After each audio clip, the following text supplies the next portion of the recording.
আগুন গুলাবে, আগুন গুলাবে। আর এদিকে আলিফ বা তাসা জিম হা করে পড়বেন।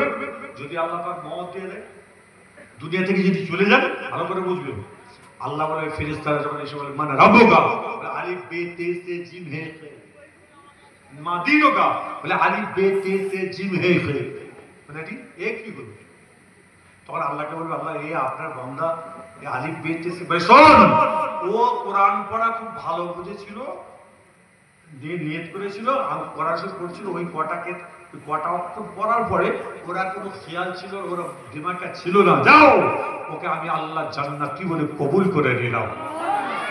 আরেকটা আওয়াজ দিয়ে জোরে বলা যাবে না? মুসা নবীর কাছে আজরাইল আলাইহিস সালাম গেছেন, কি বলে আজরাইল সালাম দেয়নি, বলে আজরাইল হে তোর কি, তুমি কে? বলে আমি আজরাইল, আমি আজরাইল। কি খবর? বলে আপনার জানটাকে আমি কবজ করতে এসেছি। তাই বলে বাম হাতে টেনেছে চোখ, টেনে মেরেছে চোখ কাকে? আজরাইলকে। তখন আজরাইলের চোখটা ঝুলে গেছে। আল্লাহ কাছে বলছে আল্লাহ তুমি কার কাছে পাঠিয়েছিলেন? কেন রে? বলে আল্লাহ আমাকে জিজ্ঞাসা করলো তুমি কে, আমি বললাম আজরাইল। কি করতে এসেছো? বলে আপনার জান কবজ করতে এসেছি। বলে টেনে চোখ, তুমি সালাম দাওনি? বলছে না। শোনো তুমি এবার গিয়ে সালাম দেবে, আর একটা দুম্বা নিয়ে যাও জান্নাত থেকে, মুসাকে বলবে হাতের মধ্যে দুটো হাত এরকম লোমের মধ্যে লাগাবে, যতগুলো লোম উঠে আসবে ততদিন আল্লাহ আমি আল্লাহ মুসার হায়াতকে বাড়িয়ে দেবো। আরেকবার যদি বলেন সুবহানাল্লাহ। এমন সময় গেছে, যাওয়ার কি খবর? বলে আল্লাহ আপনাকে পাঠিয়েছে, সালাম জানিয়েছেন, সালাম দিয়েছেন। বলছে এই দুটো হাত দিবেন, যতগুলো লোম উঠে আসবে আপনার হায়াত বেড়ে যাবে। তখন মুসা নবী বলছে এরপরে তো আমাকে যেতে হবে। বলছে হ্যাঁ যেতে হবে, আল্লাহর কাছে যেতে হবে। বলছে এই আজরাইল তুমি আমার জানটাকে কবজ করে নাও। আরেকবার জোরে বলা যাবে না? সুবহানাল্লাহ। চিন্তা করেছেন, টেনশন করেছেন, চিন্তা করেছেন? আর যত নবী এসেছে প্রত্যেকটা নবী আল্লাহর কাছে ফরিয়াদ করে বলেছিল আল্লাহ আমাকে নবী না করে আখিরি নবীর উম্মত করো। আমাদের যে উম্মত নবী বলছে আমাকে নবী না করে, নবীদের এলেম, নবীদের কালাম, নবীদের হাদিস, কোরআন স্বয়ং আল্লাহ পাক দিয়ে পাঠিয়েছেন, স্বয়ং আল্লাহ দিয়ে পাঠিয়েছেন। তাদের কাছে দুনিয়াবি কোনো ইবাদত বান্দিগি করতে হবে, আপনাকে ইলম শিক্ষা অর্জন করতে হবে না, স্বয়ং আল্লাহ দিয়েছেন। আর সেই নবীরা বলছে আল্লাহ আমাকে নবী না করে আখিরি নবীর উম্মত করো। আরেকবার যদি বলা যাবে না সুবহানাল্লাহ। 3 ব্যাটারির টর্চ লাইট, একটা দেবেন, দুটো দেবেন, তিনটে দেবেন। ব্যাটারি যখন বার করবেন কোনটা আগে আসে, লাস্টেরটা আগে আসে না ফার্স্টেরটা আগে আসে? লাস্ট। জোরে বলো। লাস্টেরটা। তারপরে কোনটা আসলো? দ্বিতীয়। তারপরে কোনটা আসলো? প্রথমেরটা। তো প্রথমেরটা না? হ্যাঁ প্রথমেরটা না? আরে যেটা প্রথমে গেছে শেষে আসছে তো। আমার রাসূলকে আল্লাহ পাক প্রথম তৈরি করলেন আর আখেরি নবী করে দুনিয়ায় পাঠালেন। আরেকবার যদি বলা যাবে না সুবহানাল্লাহ। আরেকটা আনন্দের সঙ্গে চিৎকার করে বলা যাবে আল্লাহ নবীর দরবার শরীফে কথা বলতে গিয়ে আম্মা জান মা আয়েশা সিদ্দিকা রাদিয়াল্লাহু তাআলা আনহার দরবারে কথা বলতে গিয়ে আমার রাসূলকে আপনি আমি চিনতে পারলাম না, হাবিবুল হাবিবকে আপনি আমি চিনতে পারলাম না। আমার নবী আপনার নবী দয়ার নবী কই সময় বলেছিলেন হুজুর বিয়াদবি ক্ষমা করবেন, আজকে আমাদের বাড়ির মেয়েরা আপনার শোনার জবানে কথা শুনতে চেয়েছিল। না না না আমার শোনা আমার কথা শোনা, আমার কথা শোনা দরকার নাই, তোমরা আয়েশার কাছে পাঠিয়ে দাও, আয়েশা আজকে শোনার জবানে কথাবার্তাগুলো বলবে, তারা শ্রবণ করবে। একদিন আলোচনা করতে করতে মাগরিবের নামাজের টাইম হয়ে যায়, ওই সময় একজন জওয়ান যুবতী মেয়ে ছেলে দাঁড়িয়ে বললেন আম্মা জান বিয়াদবি ক্ষমা করবেন, আজকে আপনার বাতিতে ঘরের বাতিটা একটু জ্বালিয়ে দিই। আম্মা জান মা আয়েশা টুকরে টুকরে কাঁদছে, মেয়েরাও কান্না শুরু করে দিয়েছে।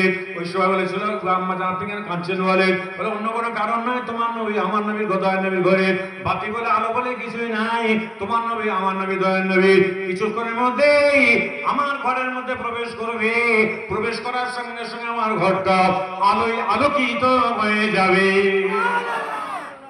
খোদার কসমকে মাথায় হাত দিয়ে বলেন আপনি হুগলি আমি হুগলি, এটা কোন থানা? চণ্ডীতলা, আমরা জাঙ্গিপাড়া, বেশি দূর নয়। একটু বলুন আপনি আমি ঘরে ঢুকলে বউরা সব ঠিক থাকে তো? যদি বলে পানি দাও, খুলে খাও,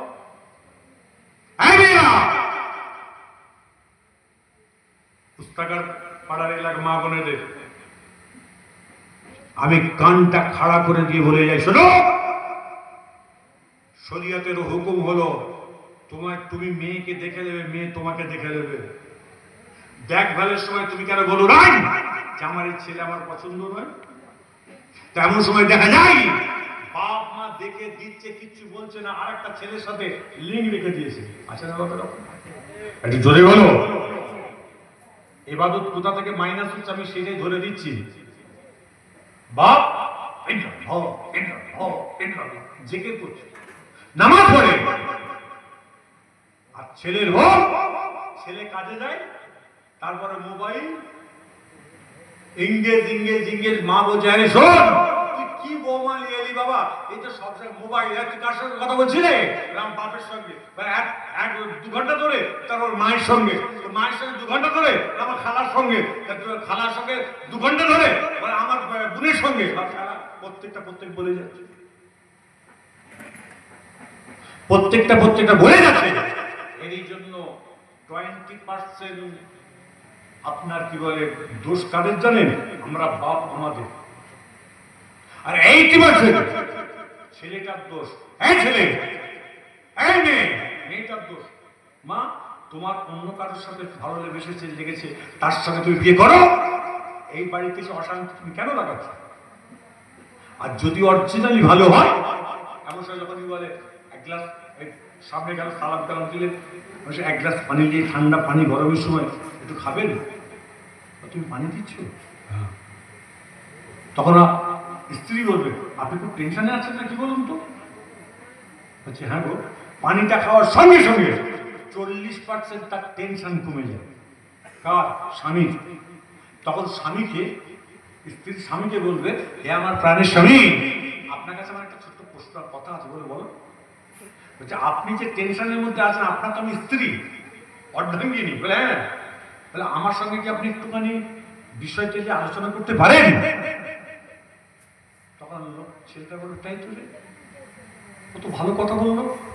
সঙ্গে সঙ্গে আরো 30% আপনার কি বলে টেনশন কমে গেল। থাকে কত? 5%। 2% টেনশন মানুষের থাকে। আর তাহলে একটা ফ্যামিলিকে বাঁচিয়ে রাখার জন্য একটা মহিলা যদি সততার উপরে যদি স্বামীর ঘর করে, ওই বাড়িতে নামাজ, ওই বাড়িতে রোজা, ওই বাড়িতে জিকির, ওই বাড়িতে ফিকির, সারা শরীয়ত কোরআন হাদিস অনুযায়ী তারা চলাফেরা করতে পারলে আল্লাহ তাদের বাড়ি জান্নাতি বলে কবুল করে নেবে। আরেকবার যদি বলেন না, আরেকটা আওয়াজে যদি বলা যায়। আজকে এই কারণের জন্য আল্লাহ রাসূলের দরবারে কথা মনে পড়ে, আমার নবী, আপনার নবী, দয়ার নবী হুজুর আকরাম সাল্লাল্লাহু আলাইহি ওয়াসাল্লাম মসজিদে নববীতে এমন আসরের নামাজ পড়ে আল্লাহ রাসূলকে দেখতে পাওয়া যায় না। মাগরিবের নামাজ আদায় করবার পরে এমন আমার রাসূল পাক তিনি নাই, এমন সাহাবারা বড় সবাই খোঁজাখুঁজি করেন। হযরত আবু বকর সিদ্দিক রাদিয়াল্লাহু তাআলা আনহু ওমর ফারুককে সঙ্গে করে নিয়ে বললেন, চলো চলো আজকে আল্লাহর নবীর সংবাদটা নিয়ে আসি। না না না, আল্লাহর নবীর সংবাদটা আম্মা জান ফাতেমা তো জোহরা রাখতে পারবে। আম্মা জান ফাতেমা তো জোহরা রাদিয়াল্লাহু তাআলা আনহার কাছে হযরত আবু বকর সিদ্দিক ওমর ফারুক গেলেন। যাওয়ার পরে বললেন, এই বোন ফাতেমা, আজকে আমার নবী, তোমার নবী, দয়ার নবী কোথায় আছে বলো। বলে, আমার আব্বা জান যখন কোন জায়গায় যায়, আমার রাসূল যখন কোন জায়গায় যায়, আমাকে না বলে যায় না, কোথায় গেছে আমি তো বলতে পারছি না। সঙ্গে সঙ্গে আবু বকর সিদ্দিক ওমরকে সঙ্গে করে নিয়ে এমন রাস্তাতে হাঁটতে শুরু করে দেয়। বেশ কিছু দূর যাওয়ার পরে এমন সময় রাত্রি হাঁটার পরে ফজরের আজান হয়ে যায়। ফজরের নামাজ আদায় করে একটুখানি ফর্সা হয়েছে, এমন সময় চামড়া চোখে দেখতে পাই আল্লাহর একজন বান্দা ছাগল ভেড়া দুম্বা গেলে দাঁড়িয়ে রয়েছেন। ওই মানুষটাকে আবু বকর সিদ্দিক সালাম দিয়ে বললেন, আবু বকর সিদ্দিক বললেন, আসসালামু আলাইকুম। সালামটা দিয়েই বললেন, আনা আবু বকর, আমার নামটা হলো আবু বকর। যখনই বললো আমার নামটা আবু বকর, সঙ্গে সঙ্গে বললো, ভাই আজ বা কাল এই রাস্তাতে আল্লাহর কোনো বান্দা হেঁটে গেছে কি বলতে পারেন? বলে, আল্লাহর একজন বান্দা সুন্দর চেহারা নিয়ে, চেহারা থেকে নূর আর নূর জ্যোতিটা বার হয়ে যাচ্ছে, ওই চেহারাটা নিয়ে ওই পাহাড়ের মধ্যে উঠে গিয়ে এমন সময় আপনার ওই মানুষটা সিজদায় গিয়ে বারবার বলছেন, ইয়া হাবলি উম্মতি, ইয়া হাবলি উম্মতি, ইয়া হাবলি উম্মতি। আবু বকর সিদ্দিক ওমরকে বললেন, ওমর শুনে রেখে দাও, ওটা অন্য কেউ নাই, ওটা তোমার নবী, আমার নবী, দয়ার নবী হুজুর আকরাম সাল্লাল্লাহু আলাইহি ওয়াসাল্লাম। আমার সব মানুষটা বললো, ভাই বিয়াদবি ক্ষমা করবেন, গতকালকে থেকে যখন মানুষটা আসলেন, আসার পর যেতে পর করতে দেখে আমার ছাগল ভেড়া দুম্ব প্রত্যেকদিন রাত্রে আমার ঘরে চলে যাই, আসি আর আজকে আমার ঘরে যাচ্ছেন, এখানে রয়ে গেছে। এমন অন্ধকার জ্যোতি থাকলেও ওই পাহাড়ের দিকে আমার ছাগল ভেড়াগুলো তাকিয়ে তাকিয়ে তাদের চোখ দিয়ে ঝরঝর করে পানি বার হয়ে যাচ্ছে। ওই আবু বকর সিদ্দিক বলল, না না না, এই ওমর, ওটা তোমার নবী, আমার নবী, দয়ার নবী হুজুর আকরাম সাল্লাল্লাহু আলাইহি ওয়াসাল্লামের কথা বললেন। এমন সময় তিনি আপনার কি সাথে আপনার কি পাহাড়ে উঠলেন। ওটার পর আবু বকর সিদ্দিক রাদিয়াল্লাহু তাআলা আনহু দেখতে পাই আল্লাহ নবী সিজদার মধ্যে পড়ে আছেন। ওই সময় আমার নবী, আপনার নবী, দয়ার নবী আবু বকর সিদ্দিক আবার রাসূলকে সালাম দেয়, আবু বকর সিদ্দিক, আসসালামু আলাইকা ইয়া আবু বকর। হুজুর, আমি অন্য কেউ না, আপনার গাড়ির সুরের সঙ্গে সাথে এসেছি, আপনি একবার সিজদা থেকে মাথা তুলুন। আল্লাহ নবী সিজদা থেকে মাথা তুললেন না। হযরত ওমর ফারুক রাদিয়াল্লাহু তাআলা আনহু তিনি এমন সময় সালামটা দিয়ে বললেন, ইয়া রাসূলুল্লাহ, ইয়া হাবিবাল্লাহ, আমি প্রথম জীবনে ঈমান আনি নাই, পরবর্তীতে ঈমান এনেছি। আমি আল্লাহর কোরআন আমি শুনেছিলাম, বিসমিল্লাহির রহমানির রহিম, ইন্নানি আনাল্লাহু লা ইলাহা ইল্লাল্লাহ আনা ফা'বুদুনি আকিমিস সালাতা লিযিকরি। এই কোরআনের আয়াতটা শোনার পরেতে ওমর ফারুক রাদিয়াল্লাহু তাআলা ঈমান এনেছিল। ইতিহাস অনেক কিছু জানা আছে। বলেছিল, হুজুর বিয়াদিও ক্ষমা করবেন, আমার সারা জীবনের জিন্দেগীর আপনার উম্মত উম্মতিকে আজকে আমার আমল ইবাদত বندگی গুলো দিয়ে দিলাম, আপনি একবার সিজদা থেকে মাথা তুলুন। আল্লাহ নবী সিজদা থেকে মাথা তুললেন না। উসমান গনি রাদিয়াল্লাহু তাআলা এসে একই কথাবার্তা বললেন, আল্লাহ নবী সিজদা থেকে মাথা তুললেন না। আলী কারমুল্লাহ ওয়াজহ রাসূল পাকের জামাত এসে একই কথাবার্তা বলে কোনো উত্তর দিলেন না। আলী কারমুল্লাহ ওয়াজহ আম্মা জান মা ফাতেমার কাছে গেলেন। আম্মা জান মা ফাতেমার কাছে গিয়ে বলে, ফাতেমা শুনে রেখে দাও, তোমার আব্বা জান, আমি আজকে চামড়ার চোখে তোমার আব্বা জানকে দেখে আসলাম। আম্মা জান মা ফাতেমা তো জোরা বলছেন, না না না, আমার আব্বা জানকে আপনি দেখে আসেন নাই, আমার আব্বা জানের লাশটা দেখে আসছেন, ওই আপনি সান্ত্বনা দিয়েছেন। ওই সময় তো আলী কারমুল্লাহ ওয়াজহ বললেন, ফাতেমা তুমি শুনে রেখে দাও, আমি জীবনে যদি একটা মিথ্যা কথা বলতাম, তোমার আব্বা জান আমাকে জামাই বলে কবুল করতো না। সবাই চলে চলে বলেন সুবহানাল্লাহ। আরেকটা আওয়াজ দিয়ে চলে বলা যাবে, এই পানি আছে, বোতল বোতল পানি, ঠান্ডা পানি, ফ্রিজে পানি নিয়ে এসো। দুরূদ আল্লাহুম্মা